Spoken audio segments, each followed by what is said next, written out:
Hi there, welcome. This is the Kelly's Astrology podcast, where you can find insight, guidance, and understanding through astrology. I'm Kelly, and I'll be your host.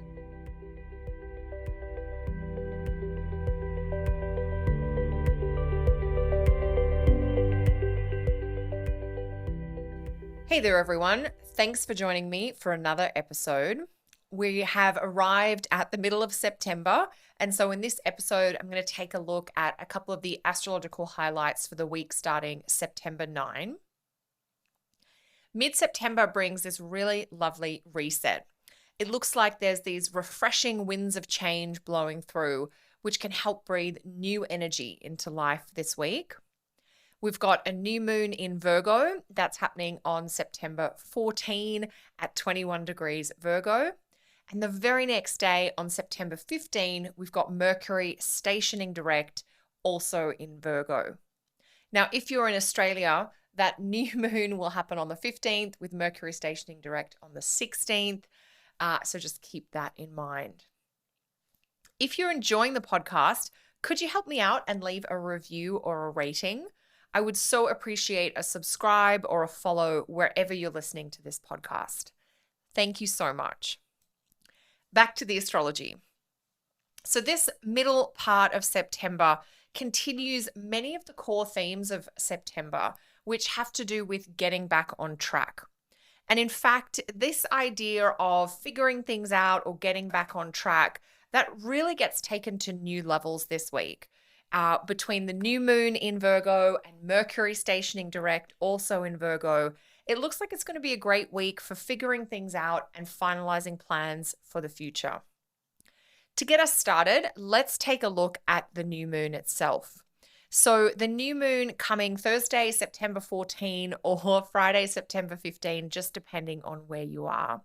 And that new moon at 21 degrees Virgo. So this new moon in Virgo has a little bit of a slow to get started vibe to it. And that's thanks to an opposition to Neptune in Pisces. That slow to get started theme is also symbolized or reiterated by the ruler of the new moon, Mercury, who will be stationing direct at the time of the new moon. So we've got the new moon in Virgo and Mercury stationing direct in Virgo. They're happening on two different days, but they are really connected.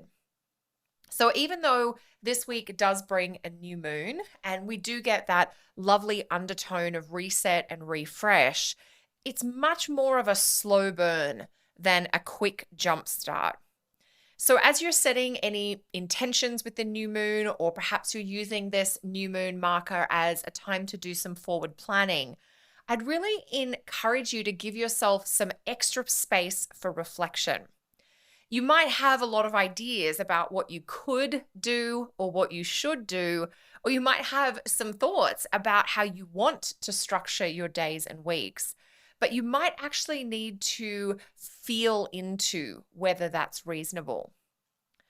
So Neptune will be opposing this new moon. Neptune is at 26 degrees Pisces and the new moon at 21 Virgo. And so the influence of Neptune on this new moon really brings a very mellow quality, and it will probably tone down that typical kind of type A hyper-organized Virgo perfectionist tendency. And so there may be a part of you that has this understanding that if you could produce or perform like clockwork, you'd be able to get so much done, or you could maybe finally get caught up on everything. But with Neptune in the mix, there may be some doubts or hesitation about whether you really can carry out this perfect plan.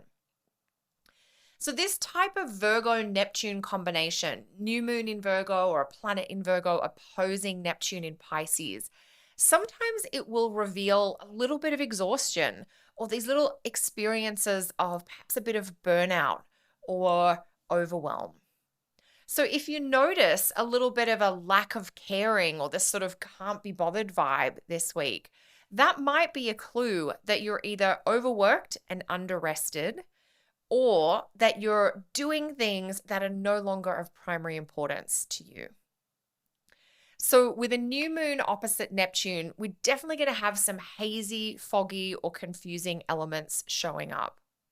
But I think if there is any of that tiredness or sort of lack of interest, that might actually prove really useful in helping you understand what you're ready to let go of.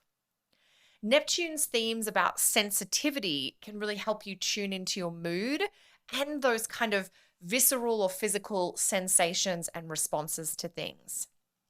And this awareness or insight, that's coming out of that belly awareness or that body awareness rather than from your intellectual head self, that can prove really profound and healing. That's the space of Neptune. And of course, the head intellectual data focus is the space of Virgo or Mercury. And so, not everything that you feel drawn to or repelled by is going to make sense under this new moon opposite Neptune. There's going to be some strong cravings that you have, yearnings for things, and there's going to be some strong, don't go there sensations that you get. And they may not make logical sense. But if you can honor that feeling or that sensation, you might actually find that you stumble on a little bit more of a calm, grounding, or soothing way of being. And that may help you tune into something that's a little tender inside you or has maybe been hurting a little bit that you've kind of been ignoring or putting aside so that you could keep up with your productive goals. So even though this new moon is in Virgo, which is a very analytical, articulate, detailed-oriented sign, there are these mellow and kind of muddled themes to the new moon because of that opposition to Neptune.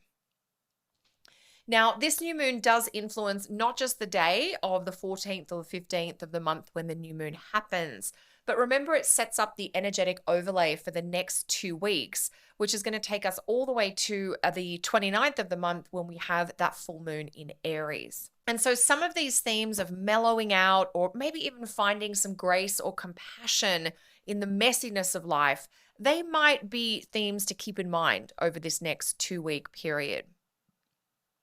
So now that we've looked a little bit at this new moon, I want to bring in the next piece that's really important this week, and that is Mercury stationing direct.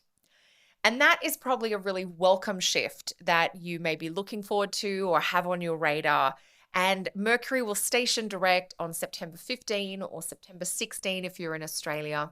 Mercury has reversed all the way back to 8 degrees of Virgo, and that's where it will station on the 15th.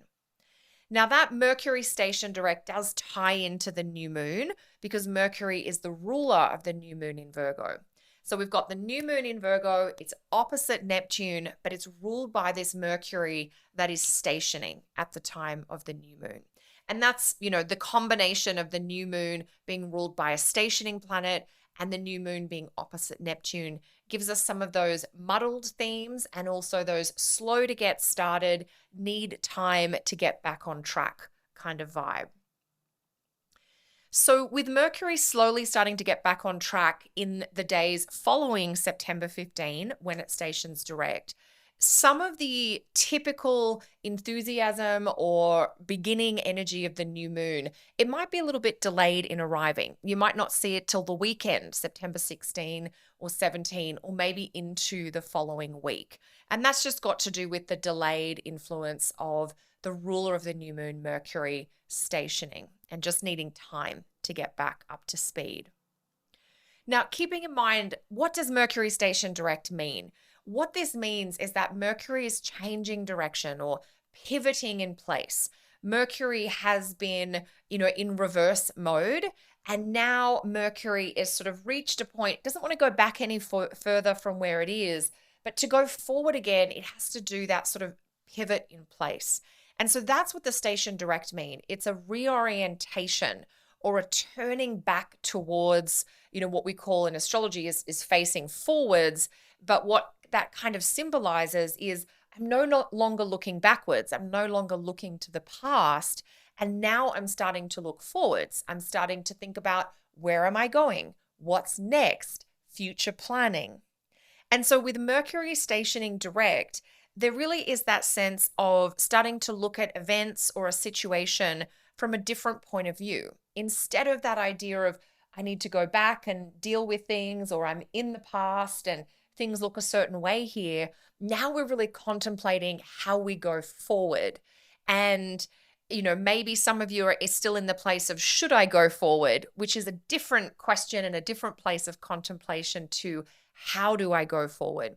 But if you can orient your internal self towards that idea of, how can I or how will I, rather than should I or shouldn't I, you may be able to get a little bit more momentum and movement this week. So we're all going to be kind of in that place of reorienting, changing perspective, and really seeing a current situation through a different point of view or a different lens. And that's going to be just an important piece to keep in mind.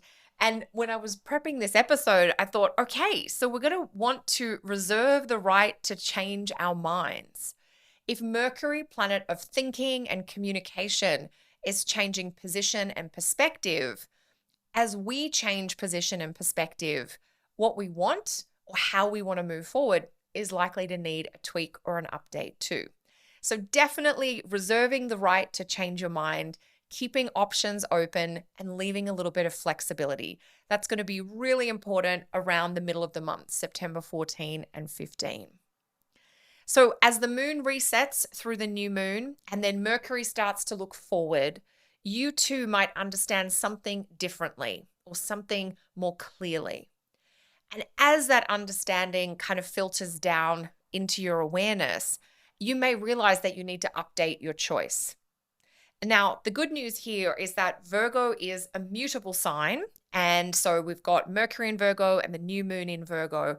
Both of these things happening this week have an adaptable, flexible quality to them. And that's going to make it just that much easier to tweak your choice or refine your plan.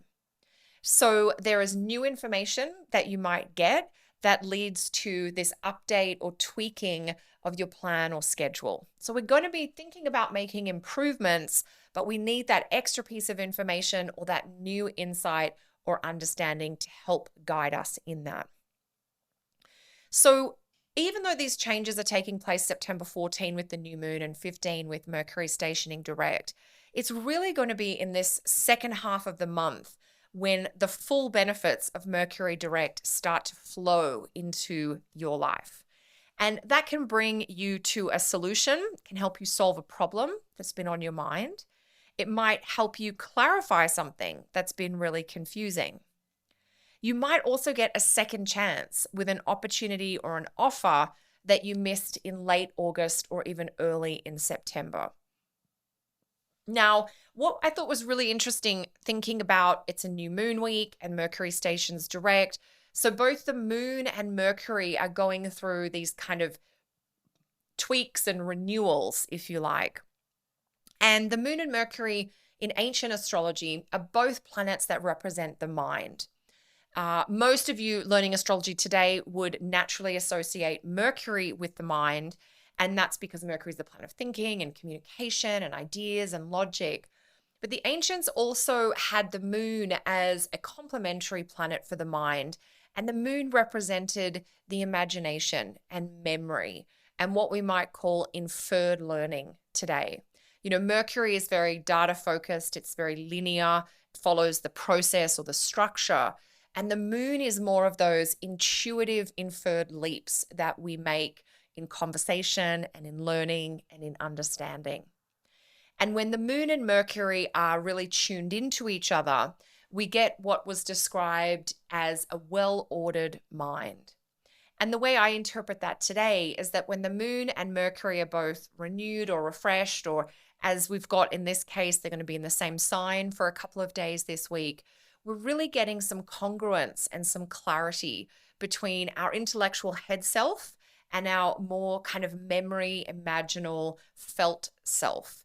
And so it's almost like your head and heart are coming into alignment or agreement about things. Or, if you think about your head and your heart as different parts of you and different representing different priorities inside you, if they're kind of connected or they're both resetting or they're tuned into similar themes, we are starting to get what I call like internal alignment or agreement. And that helps reduce confusion. It helps us feel less anxious or uncertain. It gives us a sense of clarity, and we can feel a little bit more comfortable with our choice or our plan. Now, in the best case scenario, that's going to hit quite quickly, September 14 or 15. It may take a few days as Mercury gets back on track and the moon gets some light as she moves away from her renewal conjunction with the sun. But we do have this sense of this sort of dawning awareness, things making sense. Oh, I see why that didn't happen before. This was the missing piece. It was a missing document, or I didn't understand that something else had to happen before the thing I'm waiting for could be completed. So we start to get a sense of maybe what has caused the delay over the last few weeks during the Mercury retrograde. That understanding can breed a little bit of patience, a little bit of acceptance, and it certainly helps us understand. It's like, gaining wisdom that we can use in the future. So there's some very practical things that may shift this week, and there's also some very subtle internal things that may kind of cohere and align and ground and clarify. And I think if you've generally felt a little bit disorganized, or if you've felt like you've been really spread thin, you've just had too much going on, you've been juggling too many things at once, Mercury going direct can help with sorting things out, as well as helping you complete outstanding stuff. So Mercury stationing direct September 15, it's not as though everything gets finished and finalized on the 15th, but every day after the 15th, one little piece gets sorted. Oh, I don't have to worry about that part before we can go on to the next step. That part's now sorted. Okay, now we can move to the next stage. So it's that idea of incremental progress or gradual improvements. And it really does have this sense in the days immediately following Mercury station direct that you're able to resolve things and then you can move on. You can lay that to rest. Oh, now we've completed that, or we've dealt with that unfinished business. And it's so wonderful, isn't it, when you are able to finally sort out something that's been on your mind or distracting you, and you can then focus on something new. And that's going to be what we're looking forward to as we head into the second half of September. So in general, these last 2 weeks of the month, so we've been looking at the astrology of September 9, to September 15, and we've talked about the specific events of the new moon and Mercury station direct. And then when I think about how does that set us up for the back half of the month or the second half of the month, and those last 2 weeks of September, following that combined influence of the new moon in Virgo and Mercury direct, there are a lot of themes of flow and progress. And really, all going well, you should be able to make headway on stuff in your life. You're able to gain some momentum and create progress and get things moving. The full moon in Aries at the very end of the month, that's another story altogether. And I'm going to save talking about that for a future episode. But we've got a good, really productive 2 weeks before then that we can focus on, whether it's catching up or starting to get a little ahead on things. So let me know how you're getting back on track, or what areas of life you've been able to create some resolutions or sort things out under this week's astrology. Thank you so much for joining me, and I look forward to sharing more with you again next week. Until then, take care.